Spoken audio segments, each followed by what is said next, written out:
Hello everyone and welcome to a new video from Your Overwatch. I'm Eddie the Chump, and today we're going to be talking about one of the most interesting game launches that I can remember in Respawn Entertainment's Apex Legends and how it stacks up against our baby Overwatch. Apex has done a lot of interesting things and is in essence a hero shooter BR game, one that you may have dreamed Blizzard could have made themselves if they had wanted to. So upon this surprise launch, we thought it was a good time to compare the two. Now it need not be said really, we're obviously biased towards Overwatch. We dedicated an entire channel and massive part of our lives to cover the game in extreme depth. We do love the game, the heroes as characters, but also the huge mix of playstyles, team comps and strategies. Blizzard succeeded in doing something that many other devs find impossible, to somehow make a wide variety of easy to learn yet impossible to master heroes right alongside old school FPS tryhard ones that are just straight up shooter skill. And all of this was wrapped up in a charming and fun game universe that we love to be a part of. It was only 3 years ago when the entire gaming world was wide-eyed in shock and anticipation at this entirely new type of hybrid game. Overwatch was a genre on its own, a hero shooter with MOBA elements with seemingly limitless potential. And now today comes Apex, a game that had no marketing campaign, just sprang onto the scene, although granted is following along the line of copycat battle royale games we've seen in the past year, but doing it like no other game has, with a ton of interesting ideas similar to the design you'd expect from the likes of Blizzard. The gameplay loop works, it's free to play, and had a stellar launch and a great reputation in its first week, which may be easy to do in the honeymoon phase, but it's hard to not see the massive discrepancy in the gaming community's feedback for the two games, which is something we're going to dive into depth today. For example, dear viewer, allow me to paint a timeline for you for some perspective. In the time that Overwatch Ranked has been a thing, along with all its inherent problems we and just about every other content creator have made painstaking efforts to communicate, an entire game has been cancelled, scrapped, rebuilt, and launched with the intent of giving the players the things that they want. Respawn Entertainment hasn't had major success. Titanfall was an innovative game that never really found its footing in the community, so instead of trudging along with ideas that have failed to make an impression on gamers, they did something that's incredibly hard to do for any creative project, and that was wipe the board clean and rethink everything.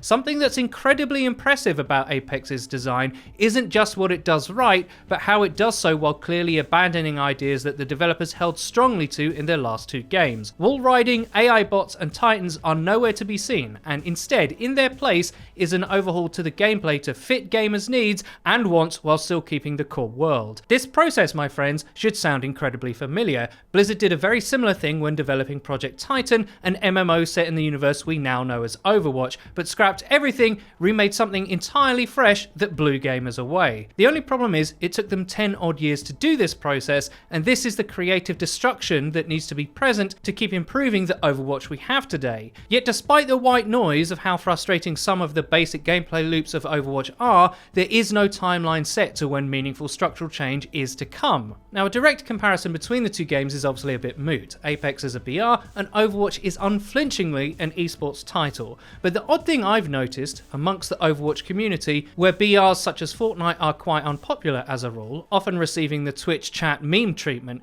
Apex doesn't seem to be taking the same heat. Big community figures like Valkyria, Seagull and others are not only playing it on their platforms, but espousing its virtues to their audiences. After playing it myself, I can see why. Here's something you don't know about your humble host. I don't like BRs. I find the gameplay loop either dull or frustrating, sometimes both. Too much walking around seeing nothing for ages, or getting ganked early game by a team with full resources before I've even found a pistol. I have never sunk any large amount of time into them for these reasons, and I thought Apex would be very much the same. But it's free to play, so why not see what it's about, right? As soon as the game opened and I was loading into my first game, something struck me. I can see what legend my teammates are going to pick. I can see the tank, damage or support icons on each legend square. What's this? I can efficiently and without drama try and build a workable comp, even with randoms. I'm not used to this concept. On that subject, picking a legend or hero is obviously the largest influence Overwatch had on Apex. Sure, other games have done that too, but Overwatch is the benchmark for this kind of thing, at least in terms of FPS. But there's a key difference actually. Whereas comp building is absolutely central to Overwatch because of how important picks are, especially in the destructive sense when crucial must-haves are absent. Not that your teammates care though, am I right? In Apex, the choices you make do matter, sure, but you never feel like a particular strategy is going to be entirely useless like it so often is in Overwatch. Let me explain. There is such a thing as a great early game comp, like one with Lifeline and Gibraltar, who could give you early game loot but also add some tankiness to help you survive, or you could take a late game focused team comp with say Bangalore, Pathfinder and Wraith, whose mobility and mid-fight control will help you make plays to secure frags against kitted out enemies established on the map. The beautiful thing about this is they're not going to make you lose at the character select screen if you don't pick 100% optimally, and this is because the hero abilities and ultimates only aid you in what remains at its core a shooter through and through. This then makes us ask, why in Overwatch, where this is not the case, instead it's a game where making exactly the right hero choices means everything to even begin to play, are there no tools to facilitate workable comps other than a pop-up saying a healer would be nice, which everyone ignores anyway? This is not the case in Apex. Now you might say Apex is a much simpler game, so those choices matter less anyway. I can agree with that, but the point is, why is it still a problem for a 3-year-old game? Why has a new game come along and done it better even in its more limited context first try? Now to be fair, although both games are hero shooters of a type, the formats are entirely different. One a BR, which is largely a casual game which really has yet to develop a stable esports scene, and Overwatch is the opposite, with maybe its biggest success being the Overwatch League, which we're very excited to see launch again next week. And we must note, Overwatch is somewhat of a victim of that distinction. Most of its players want to play the challenging ranked mode, whereas we must concede a lot of our issues are entirely absent in the more casual modes, or at least far less of an obstacle to fun. In truth, we secretly wish ranked mode had never even come out to keep the community focused towards what's actually fun about the game, rather than be let down by the false promise of the ranked mode we have now. But despite these differences between the games, it's hard to ignore the development decisions that were made to sculpt Apex for the player base, with great attention to detail on the normal annoyances in the standard BR gameplay loop. What's most surprising is how Respawn have made what must have been very hard decisions to outright delete and restructure major aspects of the game, not an easy thing in any creative field.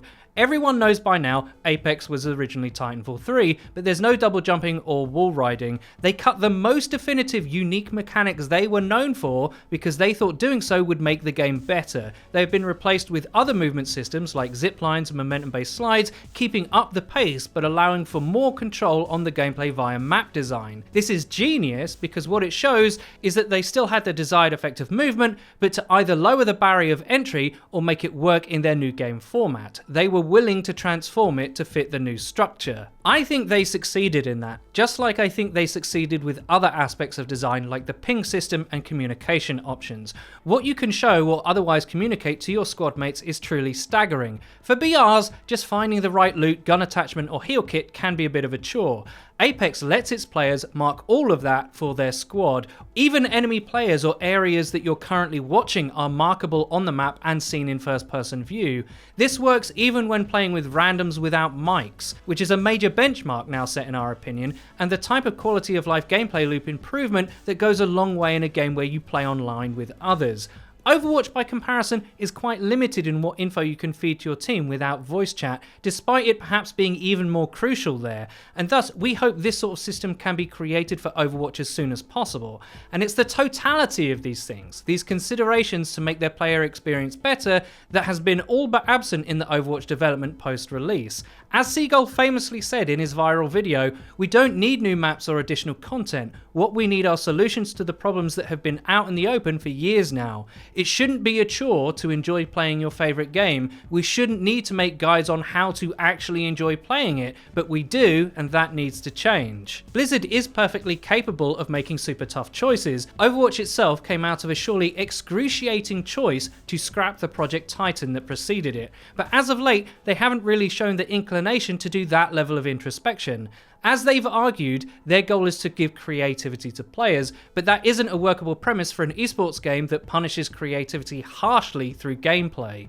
This shouldn't be a surprise for a competitive game. Imagine wishing that you could allow player creativity in chess. Sure, you could try and win with only moving your knight, but it wouldn't amount to much, would it? And worse yet, less structure gives the majority of players less creativity, not more.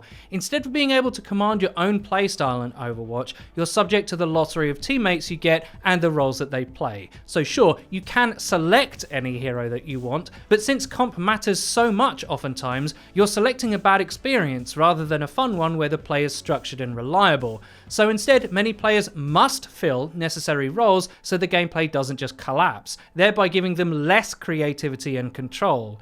This lack of player agency is felt strongly. Even though carry plays are made from every role, it is the perception largely that you can't carry, and it's hopeless. We stress this actually isn't true, and would be far more apparent if the player feedback systems were more instructive. I mean, really, we still have gold medals for irrelevant tasks. Meanwhile, engagement, pathfinding, and ability combos are what actually wins games. The list of issues goes on and on, unfortunately. A map veto is dismissed with the logic they'd rather just improve unpopular modes like 2CP so people don't feel the need to avoid it, ignoring the entire concept of personal preference. Role queue is endlessly debated for years now because they're deathly afraid of telling their players how they can and cannot play, which is a shame because, as we've stated, the lack of that instead means that Blizzard does in fact enforce how Overwatch is played, and that is to say, oftentimes badly, without the tools you need to engage in the gameplay as a team.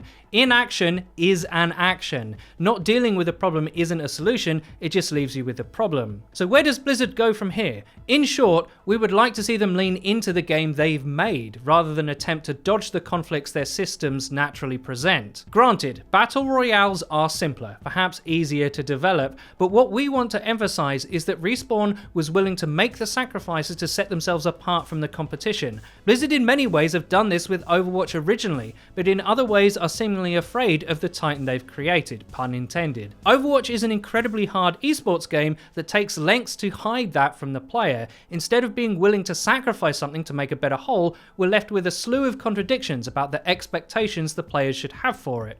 It's a team game where grouping up and team play isn't encouraged. Somehow it's become seen as unfair. The gameplay challenges players to overcome problems that they often aren't given the tools to do based on matchmaking alone, leaving them feeling helpless. This is a shame really, because the height of gaming euphoria Overwatch can provide is unmatched. At its best, nothing can really compare, at least in my opinion. The gameplay of Overwatch is far too damn good to not have fierce attention to detail to the logistics of how we are forced to interact with the game. The experience of playing the game should be reliably fun. We know you can do it, Blizzard, you've done it before. Now, I expect a video such as this will spark up a lot of debate in the comment section down below, and as always, we welcome your feedback. I really hope you enjoyed the video. If you did, please don't forget to leave a rating. If you never want to miss another video of ours again, please click the bell icon next to the subscribe button on our channel to join the notification squad. You'll be in great company.